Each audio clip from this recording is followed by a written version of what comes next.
எங்கெங்கெல்லாம் பெண்களுக்கு பாலியல் துன்புறுத்தல்கள் குற்றங்கள் நடக்குதுன்னு நம்ம சொல்லிட முடியாது. ஏன்னா எல்லா இடங்கள்லயும் நடக்குது. இன்னைக்கு கூட அப்படின்னு சொல்லிட முடியாது. இந்த நிமிஷம் கூட நடந்துட்டுதான் இருக்கு. 1992ல அந்த பன்வாரி தேவிக்கு அவங்களோட கணவரை முன்னாடி கட்டி போட்டுட்டு கும்பலா அவங்கள ரேப் பண்றாங்க எல்லாரும் சேர்ந்து. அந்த வழக்கு 5 முறை நீதிபதிகள் மாறுறாங்க. அதுல இருக்கிற குற்றவாளிகள் ரிலீஸும் செய்யப்படுறாங்க. என்னென்ன காரணங்களால்னு தெரியுமா? உயர் சாதி உறுப்பினர்கள் அவங்களோட தூய்மை அந்த காரணத்துக்காக தாழ்ந்த சாதி ஒரு பெண்ணை கற்பழிக்க மாட்டாங்க அப்படிங்கிற காரணத்தினால அந்த குற்றவாளிகளை விடுவிச்சுட்டாங்க.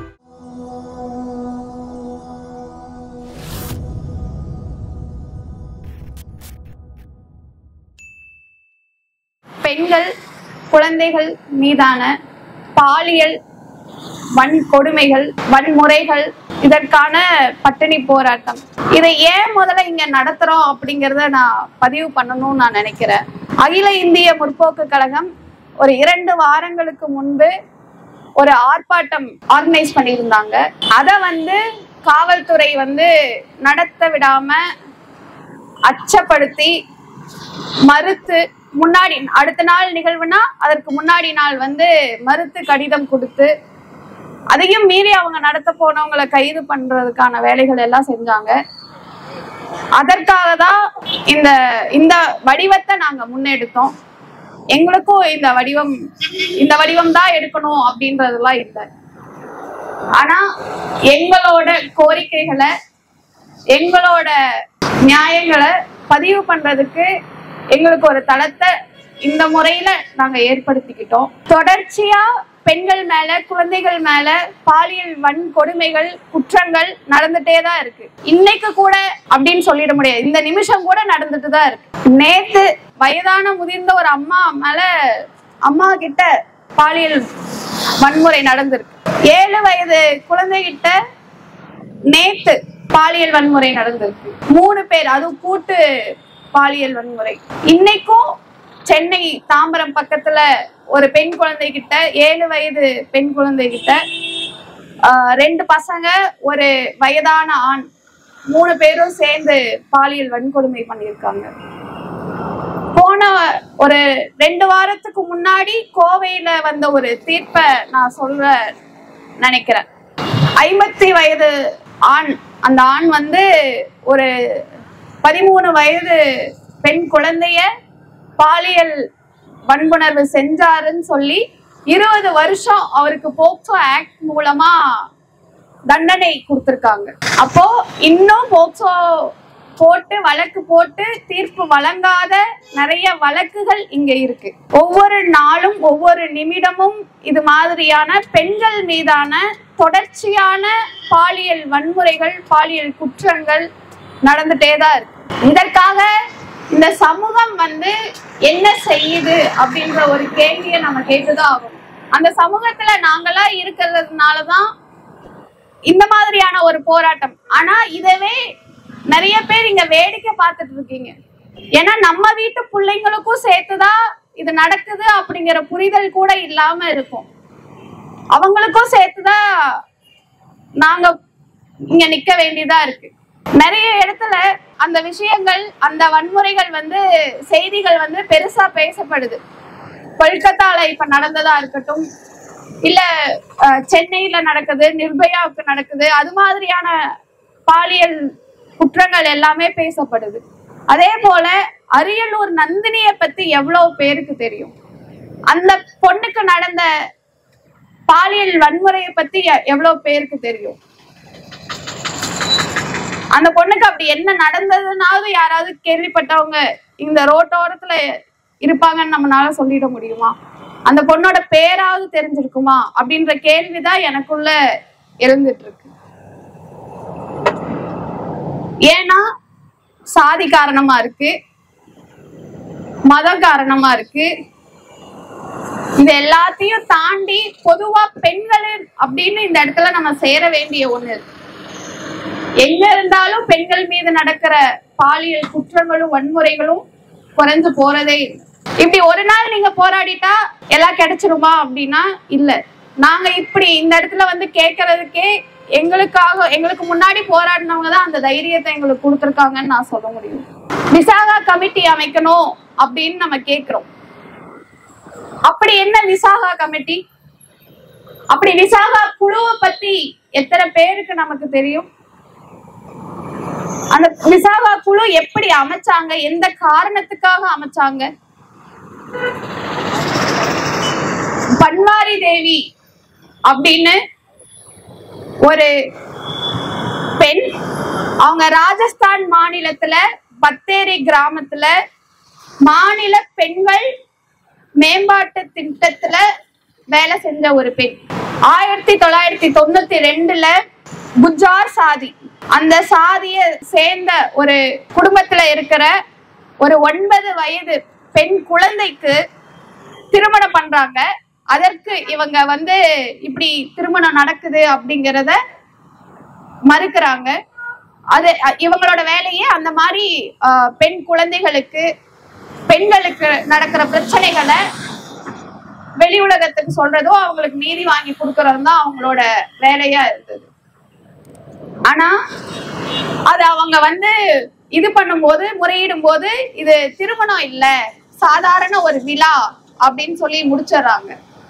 அவங்க அப்படி செஞ்சதுனாலயே அந்த பன்வாரி தேவிக்கு அவங்களோட கணவர் முன்னாடி, அவங்க கணவரை முன்னாடி கட்டி போட்டுட்டு கும்பலா அவங்கள ரேப் பண்றாங்க எல்லாரும் சேர்ந்து. அந்த வழக்கு 5 முறை வந்து நீதிபதிகள் மாறுறாங்க.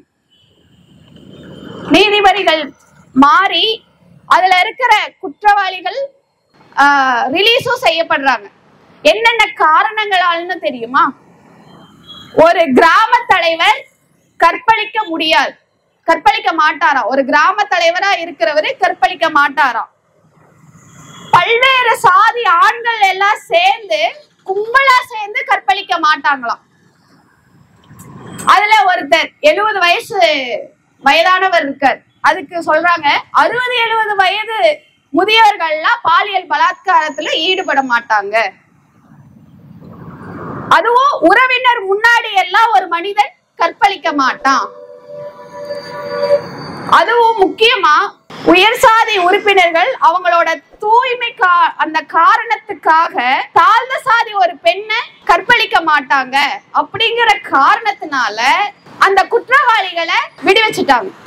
அங்க அதற்கு அப்புறம் இந்த எல்லா அமைப்புகள், முற்போக்கு அமைப்புகள் எல்லாம் சேர்ந்து இந்த வழக்கை வந்து அடுத்து கொண்டு போகும்போது ஒரு பொதுநலன் மனுவா போடுறாங்க. அப்ப உச்ச நீதிமன்ற தீர்ப்புலதான் சில வழிகாட்டு முறைகள் வருது. இந்த விசாகா குழுல தலைவராக ஒரு பெண் அதிகாரி இருக்கணும், 50% வந்து பெண்கள் இருக்கணும், அதுல ஒரு தன்னார்வலர் இருக்கணும், ஆண்டுதோறும் அந்த குழு என்ன வேலை செய்யுதுன்னு அறிக்கை கொடுக்கணும். சரி, எதெல்லாம் குற்றங்கள்ல சேர்க்கிறாங்க? தொட்டு பேசுதல், பாலியல் அழைப்பு கொடுக்கிறது, ஒருத்த வந்து தன்னை விட ஒரு அதிகாரத்துல இருப்பான், அந்த அதிகாரத்தை பயன்படுத்தி அவங்கள தனக்கு கீழ்ப்படிய வைக்கிறது, பாலியல் வார்த்தைகள் பேசுறது, ஆபாச படங்களை காமிச்சு அவங்க கிட்ட இது பண்றது எல்லாமே பாலியல் வன்கொடுமையில குற்றங்கள்ல வரும். இதற்கான ஒழுங்கு நடவடிக்கை எடுக்கிறதுக்கு தான் இந்த விசாகா குழு கமிட்டி உருவாக்கணும். அந்த குழு வந்து இந்த முறைப்படி செயல்படணும். இது வந்து எல்லா நிறுவனங்களுக்கும் செயல்படணும். ஒரு 10 பெண்ணுக்கு குறைவா இருந்தா கூட இந்த விசாகா குழு வந்து அமைக்கணும். அப்படி அமைக்காத நிறுவனங்கள் மேல சட்டப்படி தண்டனை எடுக்கணும். அதற்கு அந்த நிறுவன தலைவர் தான் பொறுப்பு. 50,000 வரைக்கும் அவங்களுக்கு ஃபைன் போடலாம். இந்த மாதிரி அந்த பணியிடத்துல அந்த பெண்களுக்கு ஏதாவது வன்புணர்வு ஏற்பட்டா அதுக்கு முழுக்க பொறுப்பு அந்த கடையோட முதலாளி தான். கடையோ நிறுவனமோ எதுவா இருந்தாலும் அந்த நிறுவனர் தான் அதற்கான பொறுப்பு.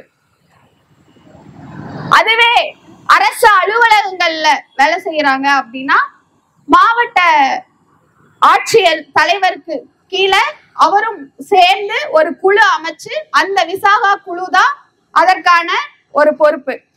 அவங்க கிட்டதான் நம்ம முறையிடணும். ஏன்னா காலையில தோழர் ஒருத்தர் சொன்னார், பெண் தோழர்கள் வந்து நிறைய சிரமப்படுறாங்க அப்படின்னு சொல்லி. அப்போ அந்த மாதிரியான சிக்கல்களை எல்லாம் நம்ம அந்த குழு கிட்டதான் கம்ப்ளைண்ட் பண்ணணும். பெயருக்கு மட்டும்தான் தமிழ்நாட்டுல குழு இருக்கு அப்படிங்கறத நடைமுறையில தெரிஞ்சுக்கிறோம். எங்கெங்கெல்லாம் பெண்களுக்கு பாலியல் துன்புறுத்தல்கள் குற்றங்கள் நடக்குதுன்னு நம்ம சொல்லிட முடியாது. ஏன்னா எல்லா இடங்கள்லயும் நடக்குது. ஏன்னா பிறந்த குழந்தைகள்ல இருந்து வயதான பாட்டி வரைக்கும் நடக்குது. வெறும் பெண்கள் உடையை மட்டுமே காரணம் சொல்லிட முடியாது. அதை எப்படி பார்க்கணும்ன்ற கல்விய ஆண் குழந்தைகளுக்கும் நம்ம சொல்லி கொடுக்கணும். வெறும் பெண்களுக்கு மட்டுமானது இல்ல. குட் டச் பேட் டச் வந்து வெறும் பெண்களுக்கு மட்டும் சொல்லி கொடுக்க கூடாது, ஆண் குழந்தைகளுக்கும் சொல்லி தரணும். அத சமூகமா ஒவ்வொருத்தவங்களும் செய்யணும். எப்படி நம்ம அரசு கிட்ட வந்து இந்த கோரிக்கையை முன்னிறுத்துறோமோ அதே போல இந்த வேலைகளையும் நம்ம செய்யணும். ஒரு முறை 2018 கனிமொழி அவங்க ஒரு ட்விட்டர்ல பதிவு போட்டிருந்தாங்க. தமிழ்நாடு காவல்துறையில் உழைக்கும் மகளிர் பாதுகாப்புக்கான விசாகா கமிட்டி இல்லை என்ற தகவலை அறிந்து அதிர்ச்சி அடைந்தேன். அவமானமா இருக்கிறது அப்படின்னு. அப்ப அதிர்ச்சி அடைந்தீங்களே, இப்ப அதிர்ச்சியா இல்லையா? ஏன்னா அப்ப நீங்க வந்து எதிர்கட்சியில இருந்தீங்க. இப்ப இந்த விசாகா குழு அமைக்க வேண்டிய இடத்துல உங்க கட்சி இருக்கு. இப்ப உங்களுக்கு அதிர்ச்சியா இல்லையா? இப்ப அவமானமா இல்லையா அப்படிங்கறதுதான். ஏன்னா அது அமைக்க வேண்டிய இடத்துல நீங்க இருக்கீங்க. 2018 வந்து எதிர்கட்சியா இருக்கும் போது நீங்க சொன்ன காவல்துறையில ஒரு விசாகா குழு இல்லைன்னு சொன்னது, இப்ப நீங்க வந்ததற்கு பிறகும் வந்து ஒரு 4 ஆண்டுகள் ஆனதுக்கு பிறகும் அதை ஏன் அமைக்கல அப்படிங்கறத ஒரு பரிசீலனை பண்ணணும். அத நீங்க சரி செய்வீங்கன்னு நாங்க நம்புறோம். ஏன்னா எதிர்கட்சியா இருக்கும் போது அவமானமா தெரிஞ்சது, இப்ப உங்களுக்கு அவமானமா தெரியலையா? இப்ப ஏன் நீங்க அமைதி காக்குறீங்க அப்படிங்கிற ஒரு கேள்விய நான் எழுப்பணும்னு நினைக்கிறேன். அதே போல எல்லா இடங்களையும் விசாகா குழு அமைக்கணும். பெண்களுக்கான உரிமைகளுக்கும் பாதுகாப்பையும் தமிழ்நாடு அரசு, ஏன்னா இது தமிழ்நாட்டுக்குள்ளதான் நாங்க போராடிட்டு இருக்கோம். தமிழ்நாடு அரசு கிட்டதான் இதை கேட்க முடியும். ஏன்னா இது செய்வதற்கு உங்களுக்கு வந்து எல்லா சுதந்திரமும் இருக்கு. விசாகா குழு அமைக்கிறது, அதை வந்து நீங்க நடைமுறைப்படுத்த வைக்கிறது. ஏன்னா பவதாரணியா இருக்கட்டும், பொன்தாரணியா இருக்கட்டும், இங்க துடியலூர் கிட்ட ஒரு குழந்தையா இருக்கட்டும், நிறைய குழந்தைகள் வந்து இது மாதிரி பாதிக்கப்படுறாங்க.